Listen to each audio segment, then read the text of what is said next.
접어들면서 미세먼지가 연일 나쁨 수준을 보이고 있습니다. 하지만 미세먼지 예보 체계는 현실과 동떨어져 개선이 시급하다는 목소리가 높습니다.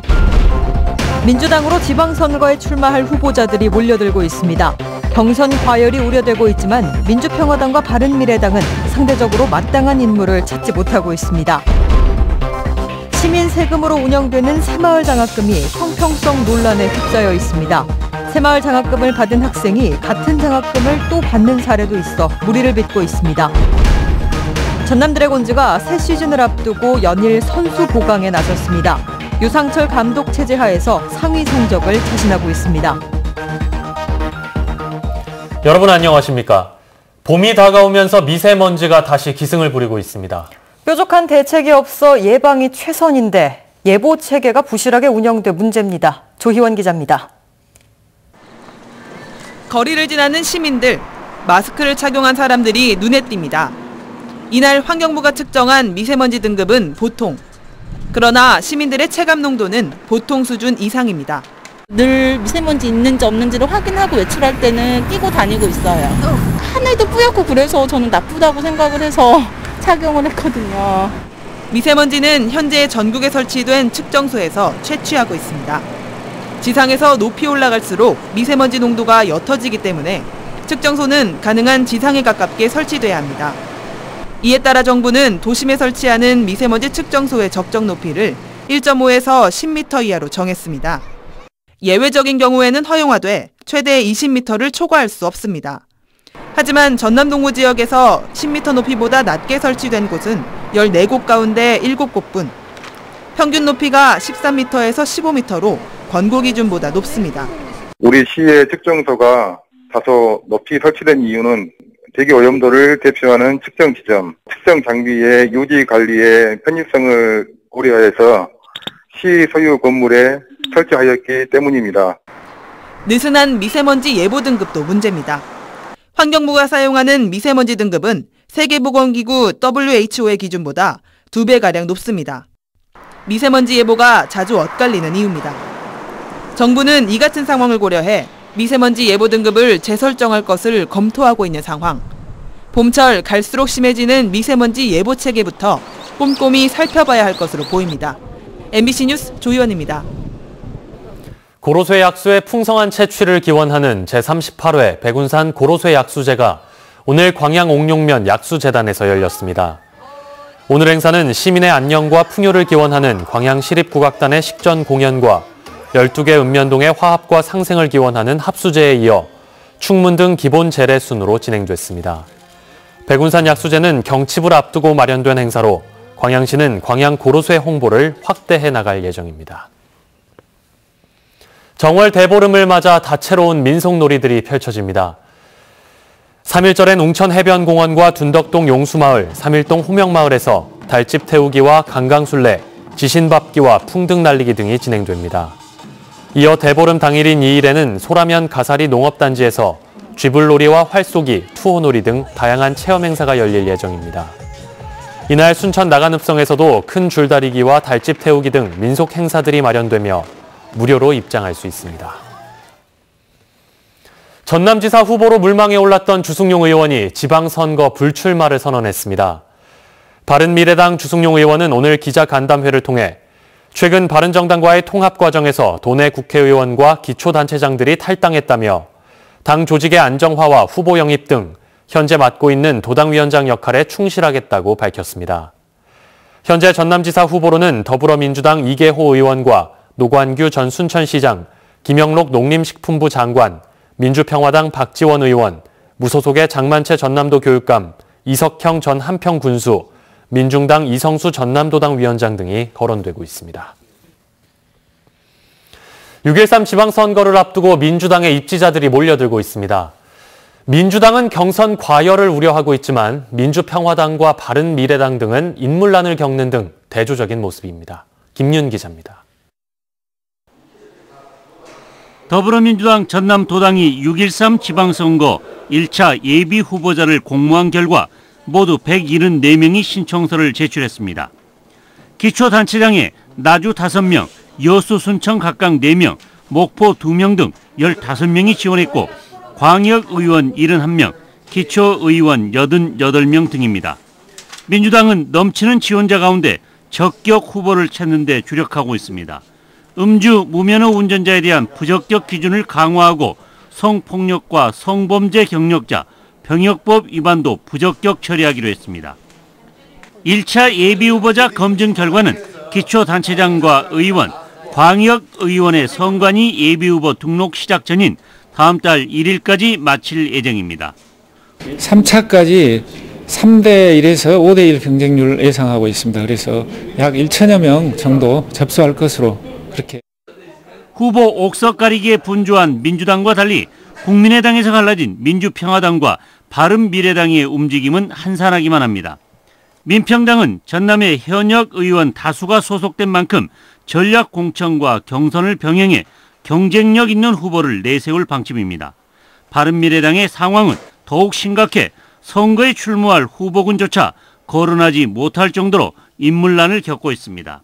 문재인 대통령과 민주당의 높은 지지율이 전남의 6.13 지방선거의 수도 여야 후보군의 빈익빈 부익부 현상을 낳고 있습니다. MBC 뉴스 김윤입니다. 순천시가 전국 최초로 초등학생들을 위해 100원 버스를 운영합니다. 순천시는 다음 달 1일부터 관내 초등학생들이 시내버스 이용 시 현행 요금에서 550원이 할인된 100원의 탑승이 가능하도록 예산 1억 원을 지원할 계획입니다. 순천시는 이를 통해 초등학생 23만여 명이 혜택을 보게 될 것으로 기대하고 있습니다. 여수 상포지구 특혜 의혹을 둘러싼 고소 사건에 대해 주철현 여수시장이 고소를 취하할 생각이 없다는 뜻을 밝혔습니다. 오늘 열린 기자간담회에서 주철현 시장은 법조인 출신으로서 특정인을 고소하는 것은 어려운 결정이었고 바람직한 방법도 아니었지만 계속된 음해에 어쩔 수 없었다며 매듭을 묶은 사람이 풀어야 할 문제라고 말했습니다. 주 시장은 또 일부 선출직들이 자신의 지위를 이용해 부당한 영향력을 행사하고 사리사욕을 채우는 데 급급하다며 일부 시 의원들을 강하게 비판했습니다. 여수 상포지구 논란과 관련해 참여연대가 여수시 선관위에 부당한 단속을 중단할 것을 요구했습니다. 참여연대 의정감시센터는 선관위가 상포지구 특혜 의혹에 대한 공개 탄원서를 문제 삼은 것은 주민들의 감시 활동을 억압하는 부당하고 과도한 단속이며 시민들의 정치 참여가 제대로 보장될 수 있도록 중앙선관위가 책임 있는 조치를 취해야 한다고 강조했습니다. 여수시 선관위는 최근 상포지구 특혜 의혹을 엄정하게 수사해달라는 시민 공개 탄원서 광고에 대해 공직선거법 위반에 해당할 수 있다며 이를 자제할 것을 요청한 바 있습니다. 시민의 세금으로 운영되는 새마을 장학금이 형평성 논란에 휩싸였습니다. 새마을 장학금을 받은 학생이 같은 장학금을 또 받는 중복 지급 사례가 적지 않은 것으로 드러났습니다. 김철원 기자가 취재했습니다. 지난해 박근혜 전 대통령 탄핵 국면에서 제기된 새마을 장학금 논란. 새마을 회원 4천여 명만을 대상으로 하는 장학금인데다 150만 광주시민 전체를 대상으로 한 뒷고을 장학금에 맞먹는 액수를 세금으로 지원하는 게 특혜라는 거였습니다. 새마을 장학금이 수혜 기회로 보면 84배, 액수로 보면 128배나 많다는 겁니다. 광주 시민들은 장학금 혜택으로부터 차별을 당하고 있는 것입니다. 광주 시민이 새마을회보다 장학금을 적게 받아야 될 합리적 이유는 없습니다. 그런데 한 번 받은 새마을 장학금 수혜자가 다음 해에도 또 받는 중복 지급 사례도 수두룩하다는 주장이 나왔습니다. 시민단체의 정보공개 청구 결과 지난 4년 동안 163건이 중복 지급됐을 가능성이 높다는 겁니다. 혈세로 장학금 잔치를 벌이는 동안 민주인권도시를 자랑하는 광주시와 자치구, 광주시의회는 도대체 무엇을 하고 있었는지 그 책임을 묻지 않을 수 없다.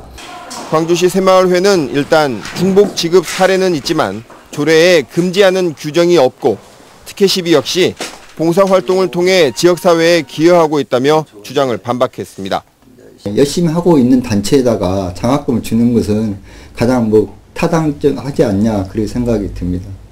광주시 새마을회는 다음 주부터 신청을 받아 올해도 장학금을 지급한다는 계획입니다. 회원 가운데 연회비 15,000원을 내는 새마을 지도자가 되면 장학금 수혜 대상이 될 수 있습니다. 올해도 2억 원이 넘는 광주 시민들의 세금이 새마을 장학금을 지급하는 데 쓰일 예정입니다. 지난해 연말 광주시 의회가 관련 예산을 통과시켜줬기 때문입니다. MBC 뉴스 김철원입니다. 광양항에서 중흥 석유화학부두의 채선율이 줄어든 것으로 나타났습니다. 여수광양항만공사는 지난해 중흥 석유화학부두의 채선율이 31.2%로 작년에 비해 0.9%포인트 줄었다고 밝혔습니다. 채선율은 배가 정박지에 머무는 비율로 지난해 중흥 석유화학부두의 저반 선박과 물동량은 전년 같은 기간에 비해 각각 13.5%, 8.5% 늘었지만 부두 운영의 효율성이 높아지면서 채선율은 감소한 것으로 나타났습니다. 전남 드래곤즈가 스트라이커 완델손 D와 중앙 수비수 가소련을 영입하며 전력 보강했습니다. 두 선수는 지난해 말 유상철 감독 취임 이후 연이어 영입됐으며 전남 드래곤즈의 공격력과 수비력 강화에 도움이 될 것으로 평가받고 있습니다.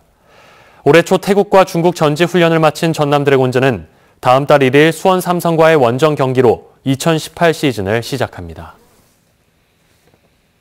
신임 광주지방법원 순천지원장에 김상곤 전 전주지법 부장판사가 취임했습니다. 김 지원장은 취임사에서 국민의 기본권 수호와 함께 신뢰받는 법원을 만드는 데 노력하겠다며 특히 시민들의 고충 해결에 최선을 다하겠다고 밝혔습니다. 김 지원장은 사법연수원 26기 출신으로 지난 1997년 전주지법 군산지원에서 판사 생활을 시작했으며 전주지법 정읍지원장 등을 역임했습니다.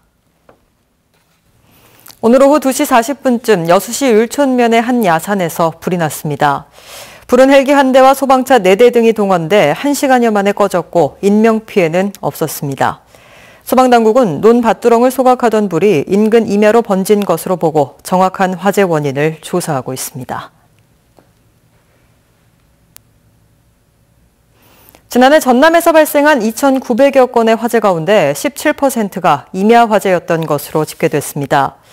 전남 소방본부는 특히 영농철을 앞둔 3월에 임야 화재의 25%가 발생했고 쓰레기 소각, 논 밭두렁을 태우다 번진 화재가 전체의 75%를 차지했다고 밝혔습니다. 여수시가 주민참여예산위원회 구성에 들어갔습니다. 여수시는 다음 달 14일까지 각 읍면동을 통해 주민참여예산위원회에 참여할 시민 60명을 모집한다고 밝혔습니다. 위원회는 내년 예산 편성과 관련해 주민들의 의견을 수렴하고 예산의 우선순위를 결정하며 특히 올해부터는 6개 분과위원회가 사업비 1억 원을 내서 지역 여건을 고려한 특화 사업을 발굴하게 됩니다.